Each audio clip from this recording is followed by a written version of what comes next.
Olá, meu querido irmão, minha querida irmã, que grande alegria estar com você para mais uma reflexão do Evangelho do Dia. Olha, você que está chegando pela primeira vez aqui no canal do YouTube da Missão Aviva-nos, não se esqueça de se inscrever, de ativar o sininho da notificação, porque desta forma todo o conteúdo que nós postamos aqui no nosso canal você será notificado.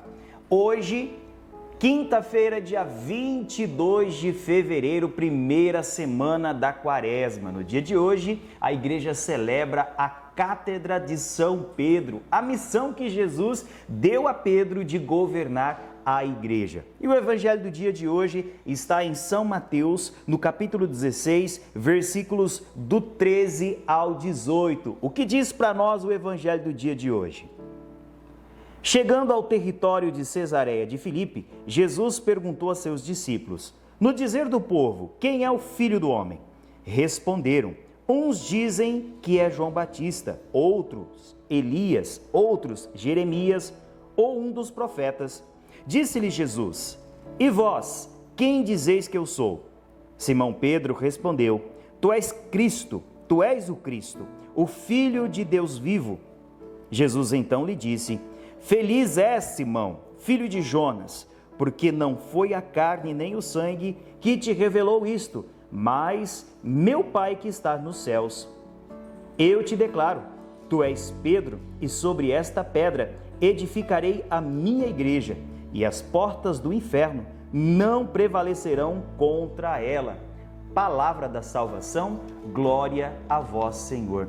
Meu irmão, minha irmã, que grande missão que o Senhor dá a Pedro. No evangelho de hoje, Jesus ele quer saber o que o povo fala a seu respeito. Será que o povo sabia que de fato ele era ou é o Messias, o Salvador? Então ele pergunta aos discípulos e eles dizem, uns dizem que é Elias, João Batista, mas logo na sequência ele quer saber dos seus amigos, dos discípulos. E vós, quem dizeis que eu sou? E eu quero aproveitar esta pergunta, meu irmão, minha irmã, e perguntar para você: você sabe de fato quem é Jesus e o que ele representa em nossa vida? Jesus para alguns é apenas uma história. Jesus para alguns é somente um milagreiro. Mas para nós que cremos, ele é o Messias, o Salvador, aquele que veio nos salvar, remir os nossos pecados.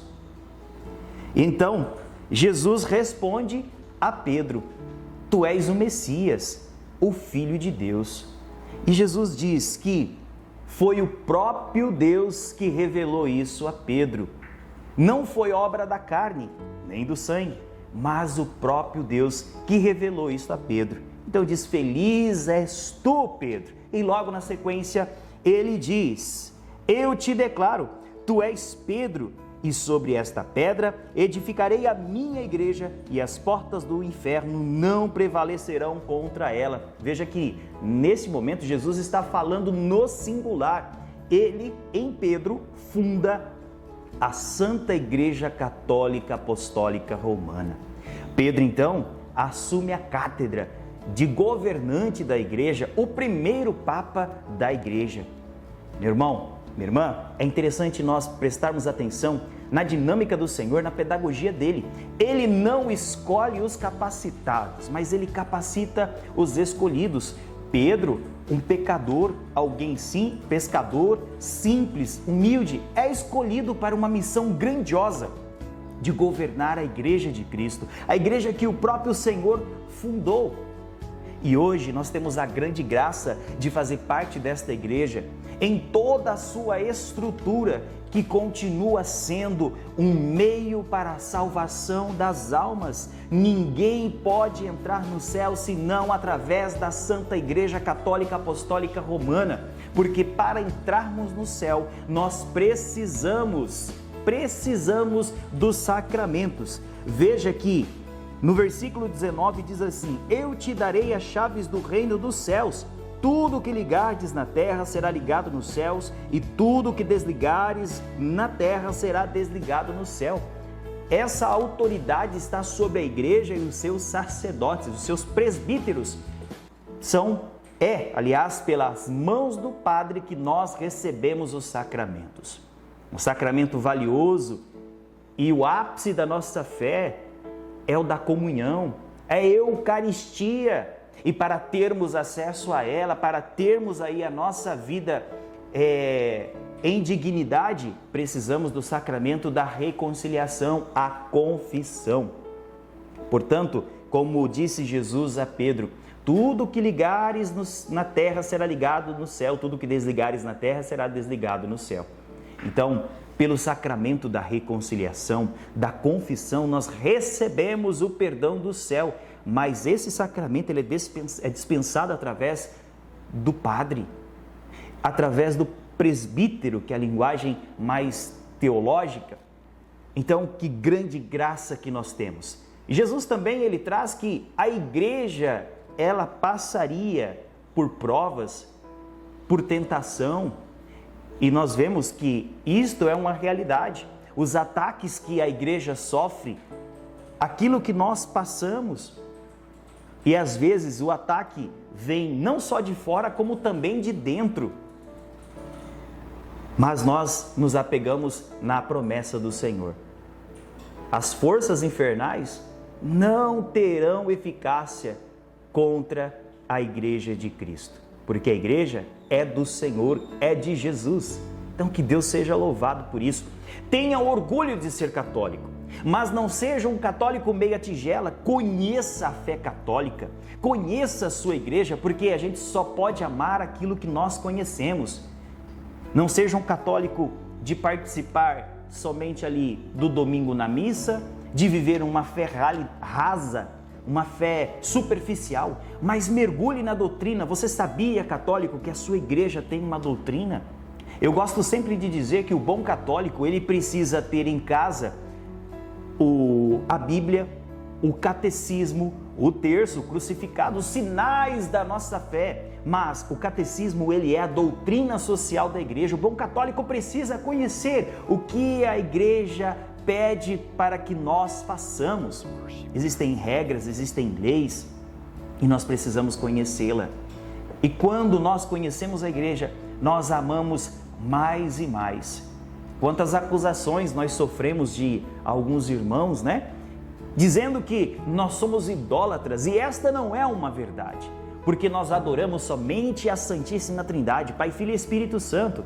Dizem que somos idólatras por questão da imagem, porque temos uma imagem que reporta a um amigo que é santo, que está no céu, ou que faz nos lembrar de Nosso Senhor, de Nossa Senhora.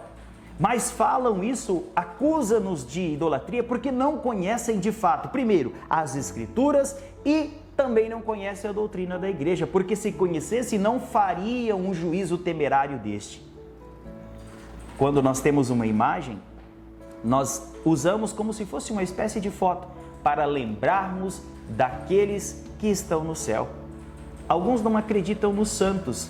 Santo, meu irmão, minha irmã, é aquele que vive a vontade do Pai aqui na terra, aquele que pratica as virtudes, que pratica o Evangelho, que renuncia a si mesmo para seguir a Jesus, que tem uma vida digna.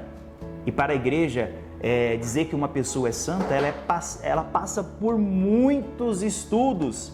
A pessoa é estudada, vê toda a vida pregressa da pessoa para ver se de fato ela morreu em dignidade de receber essa honraria dos altares.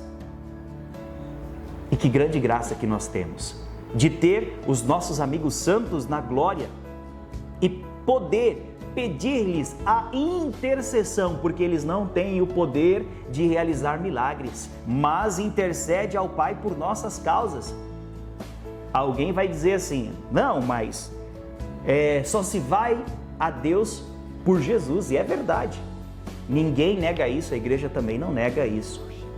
Mas se aqui na terra nós pedimos para um ser humano que ore por nós, que coloque a mão em nós, que reze por nós, imagine então aqueles que estão lá na glória, terão ainda mais eficácia.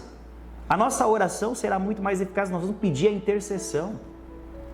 Mas essa é a riqueza da fé, a fé católica. E como é bom ser católico. Cristo fundou em Pedro a primeira igreja. Deu a Pedro o governo dela. E de Pedro até Francisco, a igreja continua viva e continua sendo um grande hospital para as almas. Na igreja, meu irmão, minha irmã, você não vai encontrar os santos, né? Nem todo mundo que está lá dentro é santo. Nós estamos num caminho de perfeição, num caminho de conversão. Dentro da igreja, como no hospital, você vai encontrar pessoas enfermas. Ali você vai encontrar pecador que está lutando contra o pecado, buscando conversão. Se você tem na sua mente o interesse de ir para a igreja, e lá eu tenho que encontrar somente as pessoas santas, pessoas perfeitas, olha, dificilmente você vai encontrar. Porque ali tem pessoas com diversos tipos de problemas que reconheceram as suas dificuldades, mas que estão lutando para receber a graça de um dia ser chamado de santo e santa. Meu irmão, minha irmã, que Deus abençoe você. Se esse evangelho de hoje, essa reflexão de hoje fez sentido para a sua vida, aproveite para compartilhar. E não se esqueça de deixar o like, o joinha, porque isso nos ajuda na nossa missão de evangelizar através das redes sociais. Até amanhã, o nosso próximo encontro, e que Deus abençoe você. E viva a Santa Igreja Católica Apostólica Romana. Viva São Pedro, que aceitou essa missão e que conduziu muito bem a Santa Igreja de Cristo. E até hoje nós temos aí o nosso Papa, né? Devemos rezar pelo Papa no dia de hoje, pedindo para que o Espírito Santo conduza nessa missão que não é fácil de governar a Igreja de Cristo. É somente pelo Espírito Santo que ele vai obter a eficácia. Deus abençoe você e até amanhã.